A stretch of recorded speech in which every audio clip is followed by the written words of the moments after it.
Seguimos avanzando en la mañana de la radio, 11:02. Decíamos cuando arrancamos hoy más temprano que entramos en el proceso más importante, si se quiere, de lo que es la convención reformadora. Tiempo de descuento, hasta el 12 de septiembre tienen tiempo los convencionales reformadores de elaborar la nueva Carta Magna para la provincia de Santa Fe. Comienza el tramo final del trabajo de comisiones, dictámenes, comenzará su trabajo en la comisión redactora y será el debate en el pleno de la convención el que sancione la nueva norma a nivel provincial. Para hablar un poco del balance después del primer mes de trabajo de la Convención Reformadora, estamos agradeciendo como siempre la gentileza de el doctor Emiliano Peralta, diputado provincial y además convencional constituyente del bloque Somos Vida y Libertad, que nos atiende. Emiliano, ¿cómo estás? El gusto de saludarte, buenos días. Hola, ¿cómo le va? Muy buenos días, el gusto es mío de saludarte a vos, a tu equipo y bueno, un buen día para la audiencia también. Bueno, contanos en qué etapa de lo que es la Convención Reformadora nos encontramos, porque viene la etapa más importante, que es la discusión y la aprobación de lo que va a ser el texto definitivo. Sí, así es. A ver, nosotros lo que primero hicimos fue todo el trabajo de comisiones, que todavía continúa, esto hay que decirlo, todavía continúa, porque solamente dictaminó una comisión, que fue la Comisión de Poder Ejecutivo y Legislativo, comisión que yo integré. Esta comisión ya entregó el dictamen de mayoría y faltan algunos dictámenes de minoría. Yo firmé particularmente el dictamen de mayoría en relación a las modificaciones al Poder Legislativo y al Poder Ejecutivo, pero no acompañé el dictamen de cláusulas transitorias, porque es el que habilita a la reelección al actual gobernador. Ahora falta que dictaminen las comisiones de funcionamiento del Estado, de régimen municipal y autonomías municipales, la Comisión de Justicia y la de Derechos y Garantías. Todos estos dictámenes tienen que estar listos de acá al día viernes. Claro. Y luego son girados a la Comisión Redactora, en la cual yo soy vicepresidente, para armonizar el texto, sistematizarlo por el resto de las comisiones, porque puede ser que haya incluso dictámenes contradictorios o que tengan alguna incompatibilidad. Entonces la comisión redactora es la encargada de armonizar todo el texto y preparar cada uno de los dictámenes para que sea enviado al recinto para la votación, ¿no es cierto? Claro. Emiliano, hablabas del dictamen de la Comisión de Poder Legislativo y Poder Ejecutivo, donde indudablemente ahí hubo temas importantes, el famoso tema de la reelección para el gobernador, el tema de los mandatos, qué se va a tener como primer mandato, tanto en el caso del gobernador y vice como de los legisladores. Contanos un poco cuál fue el debate y qué es lo que se terminó aprobando como dictamen de comisión. Bien, a ver, lo que se estableció fue que diputados y senadores van a poder tener una reelección consecutiva solamente. Lo mismo que gobernador y vice, sea con la misma fórmula o con la fórmula invertida, por ejemplo. No es que pueden hacer, pongamos el caso ahora, Puyaro-Scaglia, no es que pueden ser Puyaro-Scaglia, Scaglia-Puyaro, Puyaro-Scaglia, Scaglia-Puyaro, no. Es una sola, independientemente del orden de la fórmula. Y lo que tiene que ver con las cláusulas transitorias es central porque es a partir de cuándo se tiene en cuenta esta restricción a las reelecciones de los diputados y senadores y la habilitación de reelección para el gobernador. En el caso del gobernador y vice, el dictamen de mayoría, que reitero yo no firmé, lo aclaro porque algunos piensan que habiendo dictado el dictamen el dictamen de mayoría del Ejecutivo, yo acompañé esto, yo no acompañé esto, se toma como primer mandato del gobernador y de la vice al que está actualmente vigente. Claro. De manera tal que el gobernador podría presentarse a una reelección en el 2027. Pero no en el 2031. No en el 2031, porque ya está como primer mandato de. Bien, en el caso de los senadores y los diputados, se toma como primer mandato el que arranque en 2027. Y ahí viene la discusión y por qué yo no firmé ese dictamen.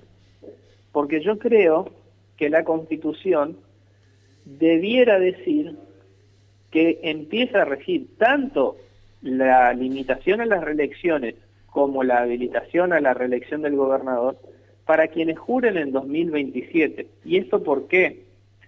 Porque la ley tiene que ser siempre de aplicación ultraactiva, es decir, yo no puedo aplicarle a situaciones existentes o preexistentes, perdón, la ley nueva, de manera retroactiva. Entonces, lo que nosotros decíamos era, tanto uno como otro instituto referido a la reelección tiene que ser para quien jura en 2027. Quien está actualmente juró por una constitución que en el caso del gobernador no le permite reelección y que en el caso de los senadores y diputados tiene una, no tiene limitación a la reelección. Por más que a mí no me guste, pero es así. Es decir, yo no puedo hacer una aplicación selectiva de la ley para uno y una distinta para otro, ¿se entiende? Nosotros queríamos que sea todo a partir de 2027, porque si no yo estaría haciendo lo mismo que el oficialismo, pero al revés. Y yo creo que hay que ser coherentes en el tema de la aplicación temporal de la ley. Pero bueno, obviamente Unidos tiene la mayoría y salió de esta manera, ¿no? Por eso yo no acompañé ese dictamen y voy a presentar un dictamen de minoría con el criterio que le acabo de mencionar, que va a ser suscrito también por la representante del bloque Activemos en la comisión, que es la señora María Eugenia Martínez. Tu criterio era que lo mismo que para con el gobernador y vice, los diputados y senadores tuvieran la posibilidad de un solo periodo de reelección hasta de 2031. Exactamente. Claro, claro. Con este dictamen de Unidos, los diputados y senadores a partir de 2027 pueden estar hasta 2031 y ser reelectos hasta 2035. Correcto. Emiliano, y hablando del tema poder legislativo, porque la Carta Magna de 1962 establecía que en la Cámara de Diputados el que ganaba se llevaba automáticamente 28 legisladores. ¿Eso va a cambiar en la próxima Constitución? Sí, exactamente. Se va a reemplazar por un sistema de asignación de bancas proporcional. Es decir, sistema de asignación de bancas proporcionales hay varios. El más conocido y más utilizado es el del sistema DONT. Sí. Así que una ley especial que dicte la legislatura, una vez aprobada la nueva Constitución, va a tener que establecer que se dividen las bancas, o que se asignan, perdón, las bancas conforme a este sistema DONT. Con lo cual va a ser muy difícil que cualquier fuerza política de ahora en adelante tenga mayoría automática en la legislatura, lo cual es muy bueno porque va a obligar a que haya realmente un debate y búsqueda de consensos, ¿no? Como ha sucedido en esta legislatura muchas veces, en los cuales, el debate se da a puertas adentro de Unidos y las demás fuerzas teníamos la posibilidad de acompañar o no acompañar, pero no introducir mejoras sustantivas o cambios sustantivos porque ya lo tenían los votos necesarios para su aprobación, ¿no? Ahí en el bloque Somos Vida y Libertad, algunos integrantes planteaban el tema de la unicameralidad. ¿Eso llegó a debatirse, quedó descartado de plano? Y preguntarte en el tema del Senado, ¿la conformación va a seguir siendo la misma? Te lo pregunto fundamentalmente porque ahí se hace difícil también cumplir con la ley de paridad. Bien, a ver, vamos por partes. Dale. Nosotros teníamos la idea de plantear unicameralidad, pero también hay que ser realistas. De los 69 electos, solamente 17 planteábamos unicameralidad. Entonces, era imposible que salga.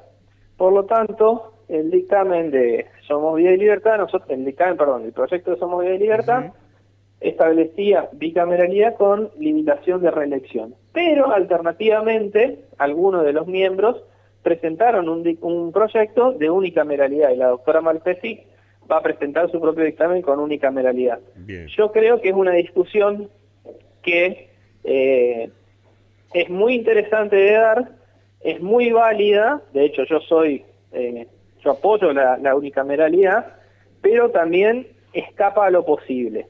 Entonces, preferí dar una discusión sobre los temas que sí están habilitados y sobre los cuales puedo incidir, que eran límite a la reelección, quitar fueros, definir las atribuciones de la Asamblea, etcétera, etcétera, y dar la pelea dentro del marco de lo posible. Luego me preguntabas lo segundo que tenía que ver del con... tema del Senado. ¿Ahí hubo alguna modificación? ¿La representación va a seguir siendo la No, misma? la representación sigue igual, es decir, es uninominal, es uno por cada departamento, y como vos bien lo decís, es muy complicado cumplir con la paridad, claro. porque no hay manera de obligar. Al ser uninominal, el partido elegirá a la persona que considere mejor, ¿no? Entonces, bueno, eso se complica en términos de cumplir con la paridad de género. Déjame decirte igualmente que yo no soy partidario de constitucionalizar la paridad de género. Bien. Te voy a decir por qué. Sí. Yo creo que la paridad de género es algo que se llama en derecho o en derecho constitucional una medida de acción positiva, es decir, una discriminación inversa, o sea, favorecer a un grupo social que tradicionalmente ha sido desfavorecido y que el Estado tome alguna medida para reparar esa desigualdad. Entonces, las características que tienen las medidas de acción positiva es que deben ser de carácter transitorio. ¿Por qué? Porque deben existir hasta que la desigualdad sea corregida, ¿no? Entonces, nosotros creemos que la paridad, no es que estamos en contra de la paridad, pero creemos que debe establecerse por ley y no en una constitución. Pero bueno, es una discusión que en el marco del Senado se hace muy difícil de cumplir y que en lo que hace a diputados, sin embargo, sí está incorporado en el artículo 32. Lo último que te pregunto es una cuestión operativa, ya que vos también integrás, sos el vicepresidente de la comisión redactora. ¿Ahí van a recibir todos los dictámenes y cómo van a compatibilizar para que se pueda dar el debate o qué es lo que se va a poner a consideración del pleno de la convención? Bueno, lo que primero se hace es recibir el dictamen que viene de la comisión, y lo que se pone a consideración del pleno primero es el dictamen de mayoría. Esto es así en todos los cuerpos colegiados. O sea, el primer dictamen que se pone a consideración del cuerpo es el de mayoría, ¿está? Si el dictamen de mayoría fracasa en el recinto, ahí entonces va a tratarse, en la comisión, el dictamen de la primera minoría, que más firmas tenga, ¿se entiende? Sí.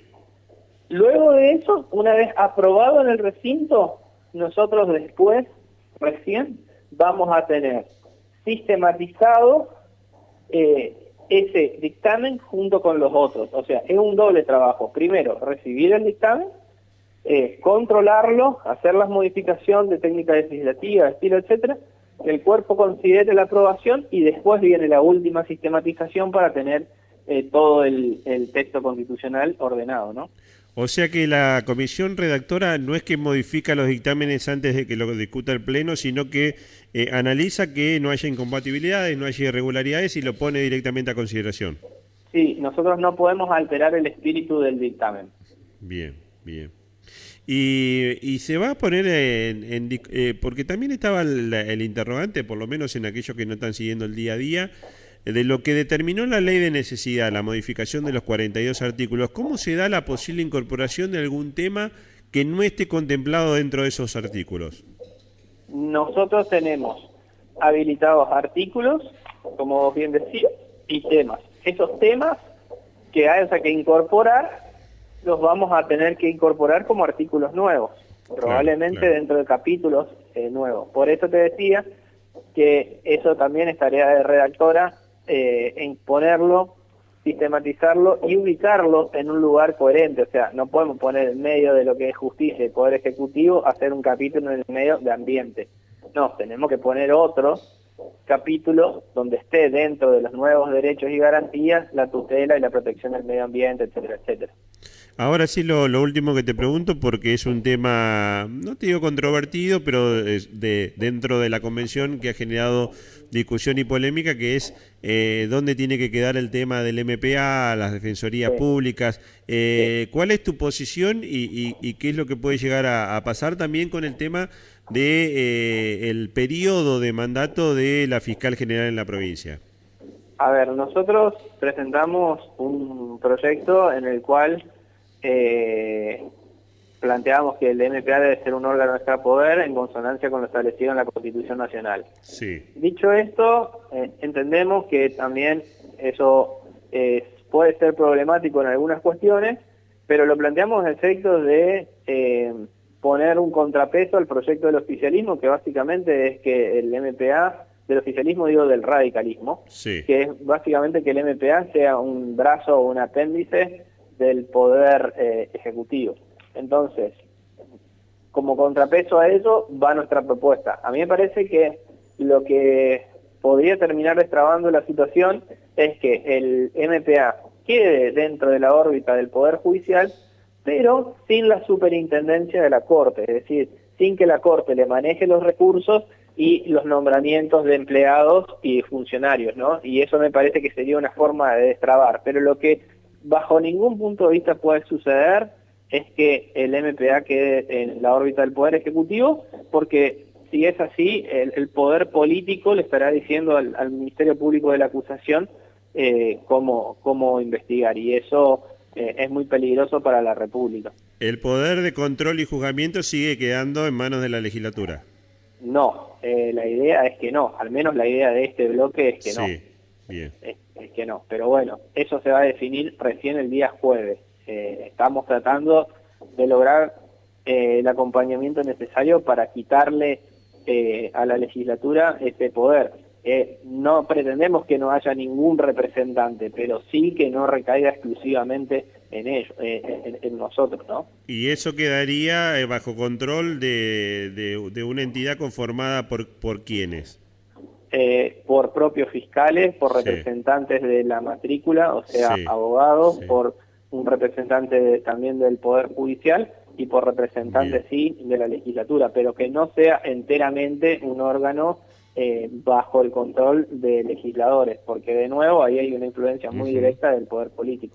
Volviendo al tema del Poder Ejecutivo, tema decretos de necesidad y urgencia y el proyecto que algunos impulsaban de una suerte de ministro coordinador, imitando lo que fue la aparición de aquella figura en la Convención Nacional Constituyente del 94. ¿En qué quedó eso?